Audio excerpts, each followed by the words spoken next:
போட்டித் தேர்விற்கு தயாராகும் உங்கள் அனைவரையும் Gandhi's easy learning YouTube channel சார்பாக வரவேற்பதில் பெருமகிழ்ச்சி அடைகிறோம். இக்காணொலி தொகுப்பில் கணிதம் மற்றும் திறனறிதல் தொடர்பான பாடக்குறிப்புகள் மற்றும் சூத்திரங்களை பற்றி கண்டுகொண்டுள்ளோம். இந்த 15வது காணொலியில் நிகழ்தகவினை பற்றி காண்போம். நிகழ்தகவு என்பது ஒரு சோதனையின் முடிவு எவ்வாறு அமையும் என்பதை அளக்கும் ஒரு விகிதமாக அமைகிறது. அதாவது மொத்தமாக நிகழக்கூடிய நிகழ்வுகளின் எண்ணிக்கைக்கும் நமக்கு தேவையான நிகழ்வுகளின் எண்ணிக்கைக்கும் இடையே உள்ள விகிதமாக அமைகிறது. உதாரணமாக E என்பது நமக்கு தேவையான நிகழ்வு எனவும் S என்பது மொத்த நிகழ்வுகள் எனவும் கொண்டால், தேவையான நிகழ்வான Eயினுடைய நிகழ்தகவு என்பது N(E)/N(S) ஆகும். அதாவது தேவையான நிகழ்வுகளின் எண்ணிக்கை பை மொத்த நிகழ்வுகளின் எண்ணிக்கை.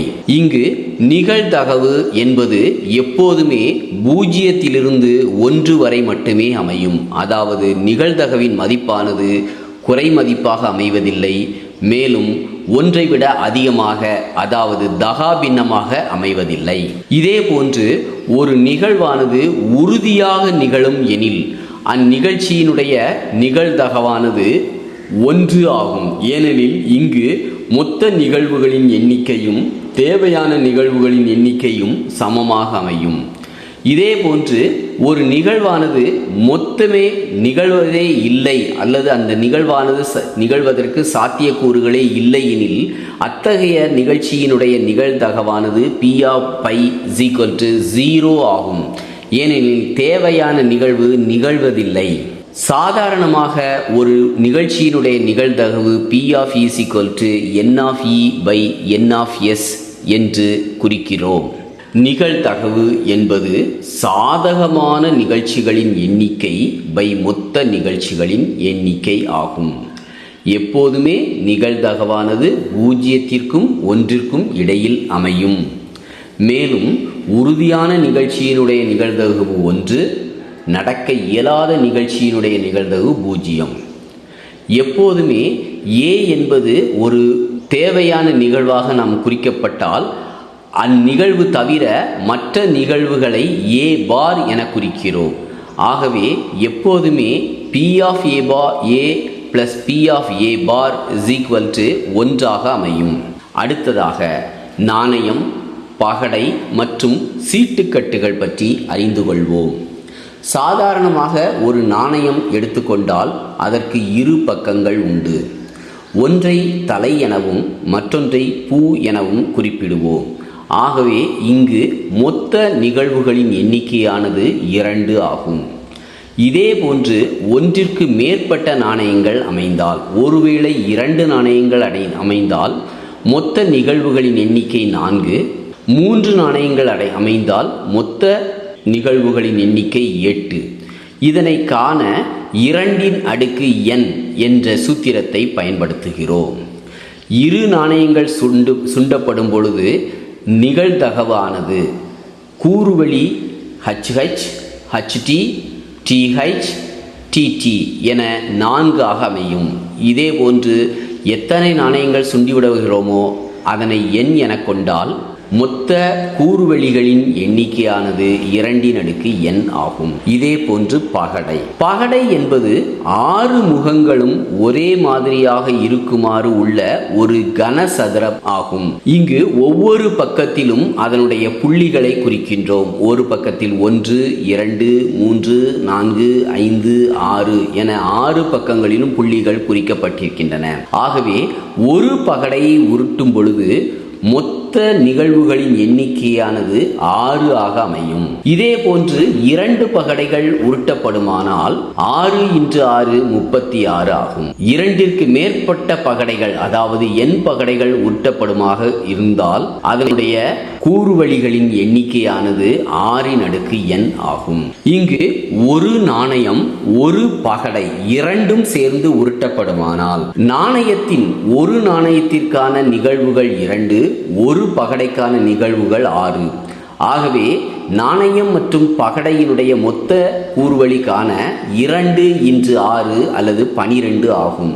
அதாவது H1, H2, H3, H4, H5, H6, T1, T2, T3, T4, T5, T6 என 12 நிகழ்வுகள் அமையும்.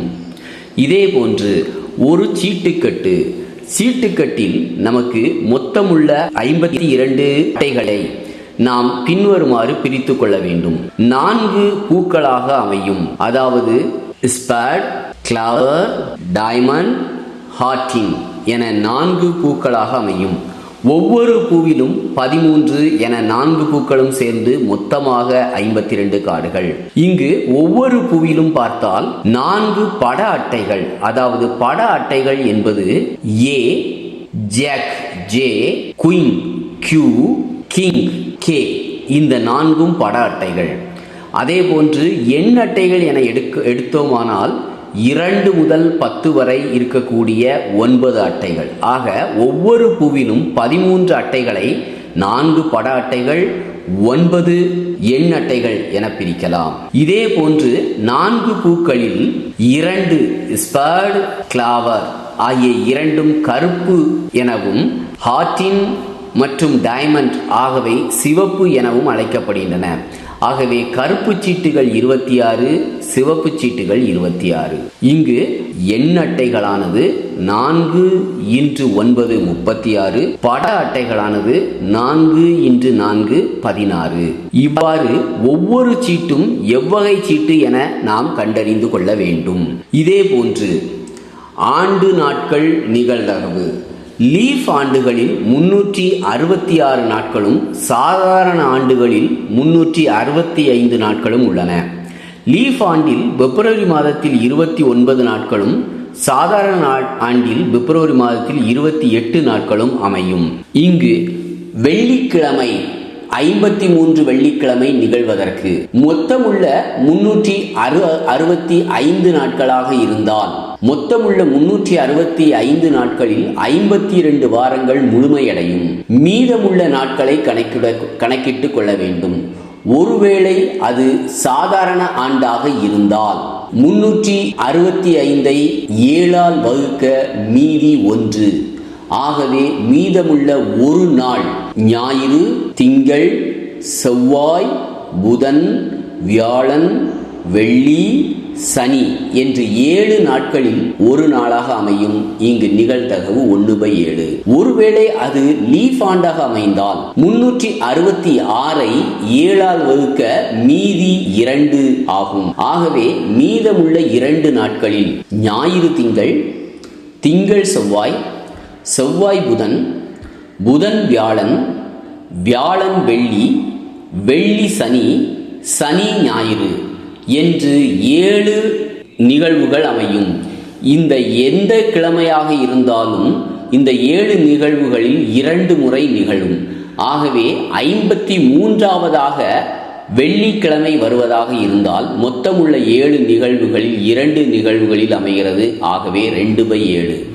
ஆகவே லீஃப் ஆண்டில் 2/7, சாதாரண ஆண்டில் 1/7. இதனை எளிதாக கணக்கில் கொள்ள வேண்டும். ஆகவே இந்த நிகழ்தகவு கணக்குகளில் நாம் செய்யும் பொழுது மிக முக்கியமாக நாணயம், பகடை, சீட்டுக்கட்டு, ஆண்டுகள் இவற்றை பற்றி தெளிவாக கண்டுகொள்ள வேண்டும். மற்றும் ஒரு பதிவில் சந்திக்கும் வரை உங்களிடமிருந்து விடை பெறுகிறோம். நன்றி, வணக்கம்.